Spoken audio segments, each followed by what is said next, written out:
আমি বাড়ি না থাকলে কি হবে, আমার বাড়ির লোকজন যদি বুঝে নিতে না পারেন সেক্ষেত্রে কি হবে, আমি ছাড়া আমার বাড়িতে বাকিরা অতটাও পড়াশোনা জানেন না, তাহলে আমি না থাকলে তারা যদি বুঝতে না পারেন তখন কি হবে।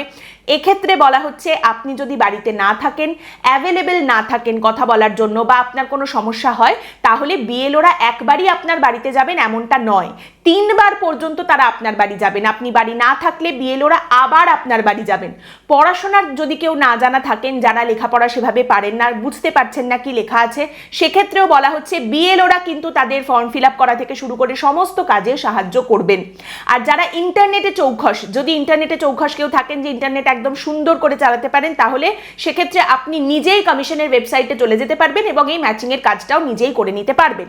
যারা প্রবাসী, বাইরে থাকেন কিন্তু ভোট দিতে এখানেই আসেন, বা কয়েকদিনের জন্য বাইরে গেছেন এরপর আবার ফিরে আসবেন, প্রবাসী যারা রয়েছেন তাদের ক্ষেত্রেও কিন্তু অনলাইনে তারা সমস্ত এই ফর্ম ফিল আপের কাজ করতে পারবেন, ম্যাচিংয়ের কাজ করতে পারবেন, সেই প্রভিশনও রয়েছে।